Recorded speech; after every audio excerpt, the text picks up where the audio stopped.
Welcome back to the Crypto's Key conversation. In this video, we're going to take a look at some Ripple versus SC updates, some stuff that's going on in the so-called Ripple versus SC timeline. We have Johnny Deaton, Jeremy Hogan, and Bill have a couple tweet threads that I think are quite significant. And then we're going to take a look at what's going on with this whole Luna fiasco, them being relisted in a couple, YouTubers and Twitter sleuths are coming in kind of, expressing their opinion on what's going on. And we're going to take a look at some updates from Watcher Guru on what's going on with, Do Kwon's new proposal to revival for Luna. And then we're going to take a look at crypto.com unblocking these users from this glitch that happened on their platform. So looking at CoinGecko, we're currently sitting on a 1.35, almost a 1.36 trillion dollar market cap, currently down 0.6%. As you can see, Bitcoin sitting at 30,265, where we've been ranging in this like 28,000 to 30,000 range. Ethereum sitting at 2,063, XRP sitting at 42 cents. And as you can see, the market isn't as bad today. Let's look at our 24-hour gainer here.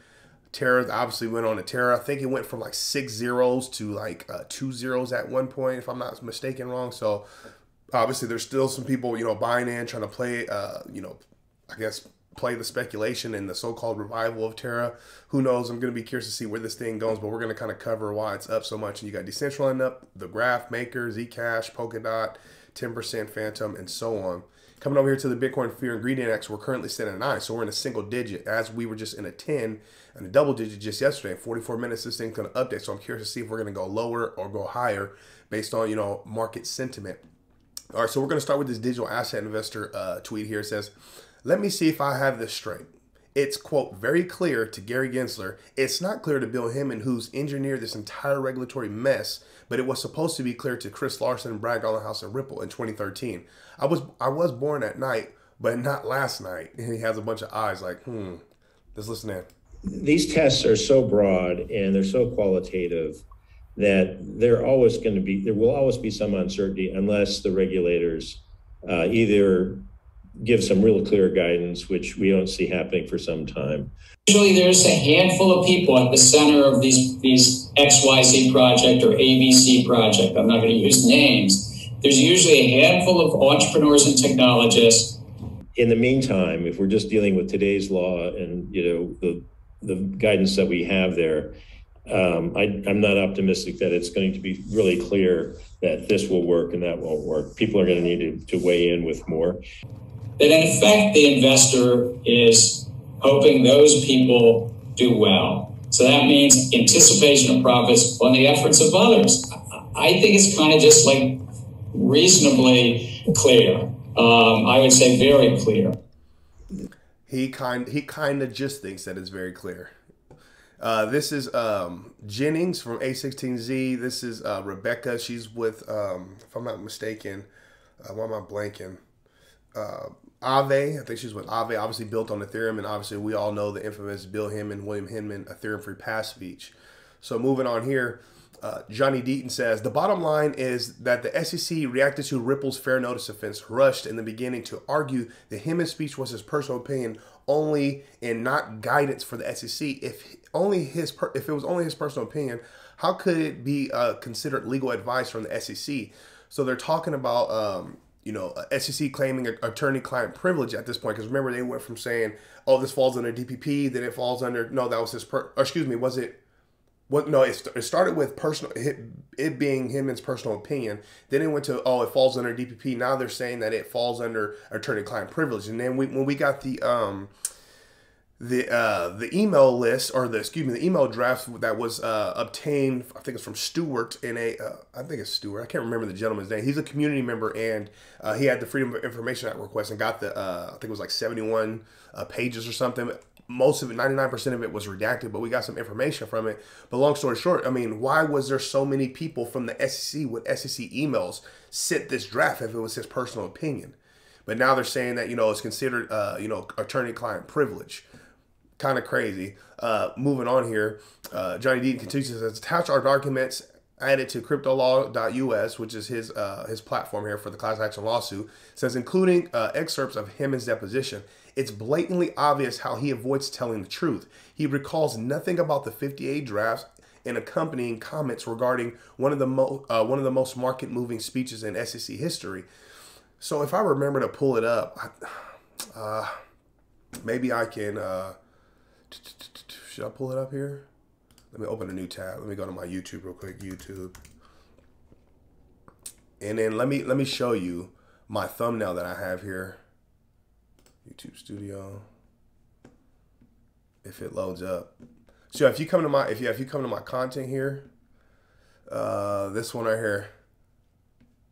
So if you look at this, this is literally what happened, and I showed this this speech. This is the same platform that this Bill Hemming gave the speech on, but I've showed this little interview right here, and he's talking about this is why insider trading is illegal, and he's saying this is what happened when that speech was given, and Ethereum was given that regulatory free pass, but it was so-called Hemming's personal opinion. This is what happened. So that's what they're talking about. Coming back over here. Bill's responding to Jeremy Hogan's tweet there here. We're going to look at Jeremy Hogan's. It says, Solomon continues to amaze. He takes the finding that the speech was Hinman's personal opinion and shoves it down their throats pretty hard.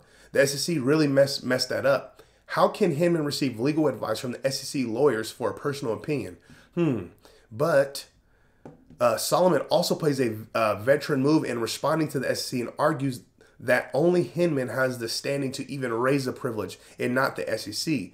It's good legal work to take an issue down to a basic premise. Is this even the proper party to object? Hence, King Solomon. XRP Crypto will show us love. He says, Solomon's the true Ripple lawyer king. He's the best of the best. There's no way they will lose the XRP lawsuit. So, I mean, that's how we all feel. But coming back here, Bill's responding here. And he says, great work by you summing up the heart of the response in 2 tweets. I don't see how the SEC can assert the privilege on Hemming's behalf as he is not a party, and there seems to be a lack of evidentiary foundation for Hemming to assert it on his own behalf. Hemming has given no evidence to satisfy the burden of proof to establish the attorney-client relationship with multiple attorneys or the dominant purpose of the speech documents, and what evidence has given in this matter suggests he did not seek legal advice but reactions from others. Here is one example of lack of, oh, one second, my kiddos are in here.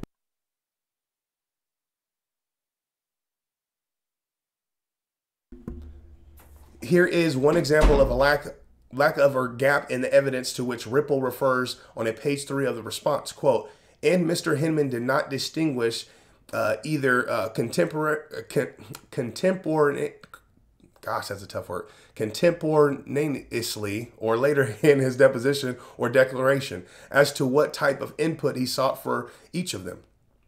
Other examples of the SEC's complete failure to satisfy the burden of proof pointed out by Ripple's lawyers are as follow. 1. Page 3, quote, what matters is not whether these individuals had a JD or bar license, but whether they function as attorneys rendering legal advice to a client. Here, the SEC has failed to establish that they were. 2. Page 3, quote, Mr. Hinman was not a client of the SEC's lawyer for purposes of his outside personal activities, and the SEC has failed to establish that Mr. Hinman and those with whom he was communicating about his personal remarks enjoyed an AC relationship. And he says 3, page 4 to 5, quote, the SEC bears the burden of proving the communications reflected confidential information in the first place, and the SEC also has not shown that withholding these documents would serve the animating purpose of the privilege to protect confidential information. Let's not get too carried away until we see the SEC sir reply, but disputes are decided on the evidence and on every point of the relevant test for whether the AC I'm not sure that's a current attorney-client privilege applies to the documents the SEC apparently lacks evidence necessary to satisfy its burden of proof. So clearly, I mean, they're just in way over their head, and they're just literally pulling out, literally out of their butts, trying to, it almost seems like all it's doing is pushing that narrative of them trying to further delay. Because as they do these sir replies and this, extensions and this and that, all it's doing is further kicking the can down the road and delay, just to kind of, it almost seems like they're just going to try to push it as far as they possibly can, knowing that this thing's over and done. And who knows if they already have a settlement written up, if they already have, obviously we have a certain timeline in regards to when this thing can end, but who knows what Ripple and the SEC have, negotiated with in that regard. So it's just kind of a waiting game for us. But as we see, just the craziness that this is actually happening within the United States. And it's like, we're not dumb. The judges aren't dumb. But obviously the way that, you know, Solomon and Ripple's team are approaching it, it seems like they're actually doing a solid job. So do the thing right and get it done.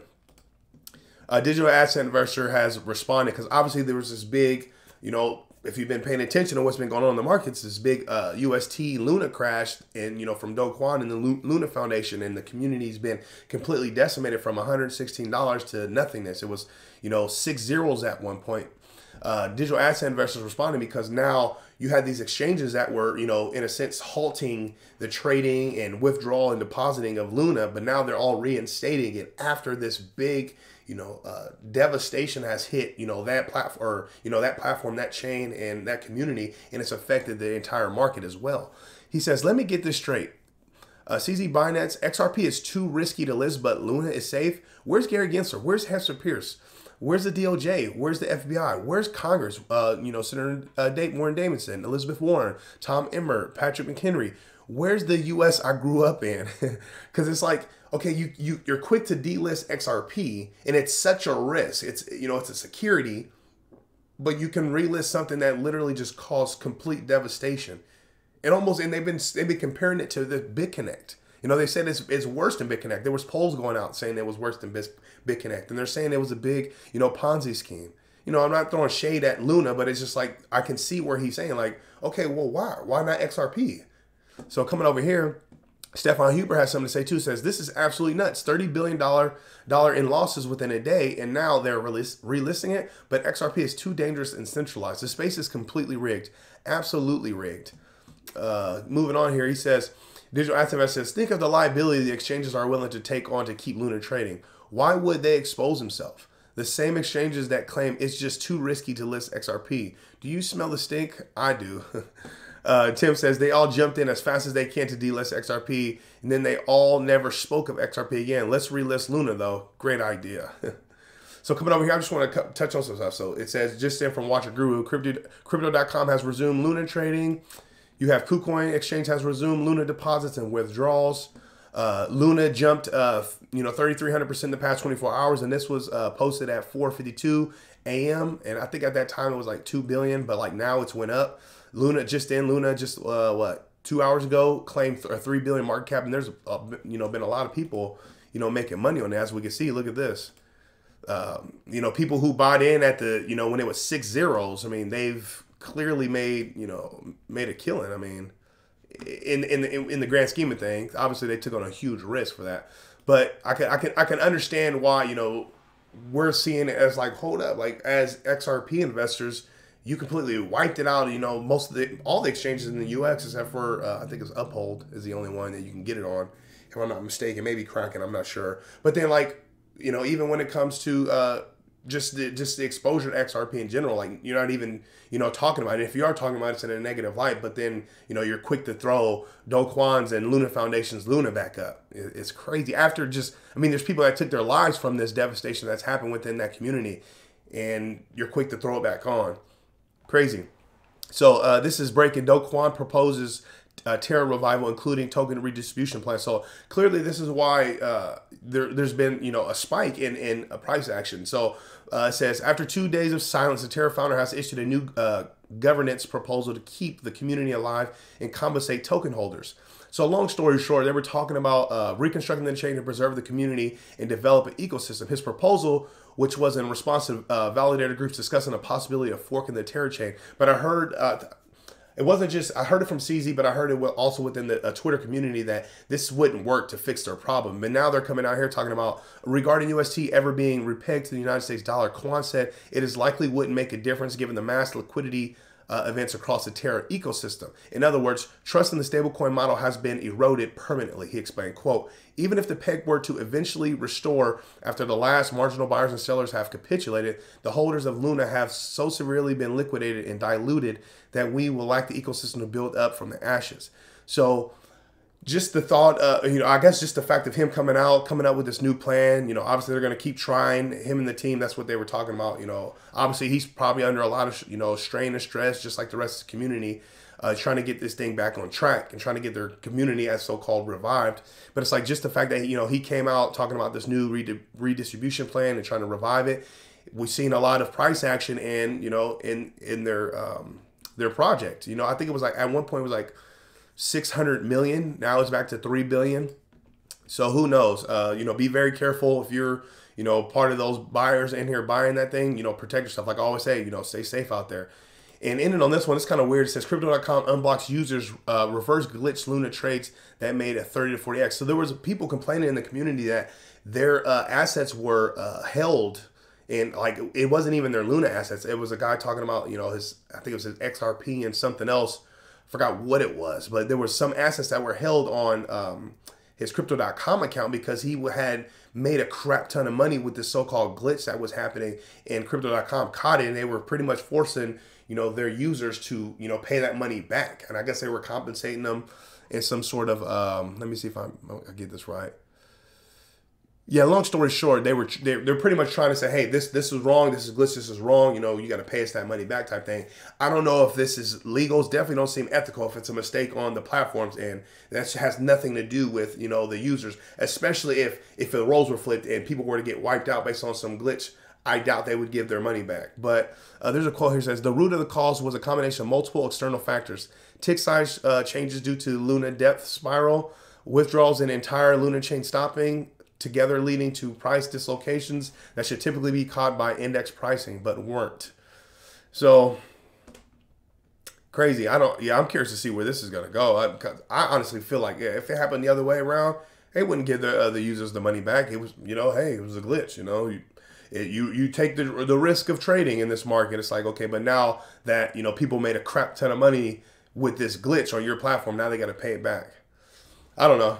That's kind of the update. It's kind of what's going on. We'll continue to track what's going on with the Ripple versus SC stuff. We'll continue to look at what's going on with Do Kwon and the Luna Foundation, and continue to cover what's going on in the market. With all that being said, stay strong out there. Be safe. Oh, matter of fact, let me pull this up. I gotta make sure. I gotta make sure I keep pulling this up so you guys show me some love. Matter of fact, it's right here. Make sure you come in and you show some love to the channel. And if you're not, you know, go subscribe to Crypto's Key 1 on Twitter, or excuse me, follow, and then, yeah, subscribe to the channel. Show some love. We're trying to grow here. We're at 121 currently. With all that being said, stay strong out there. Be safe.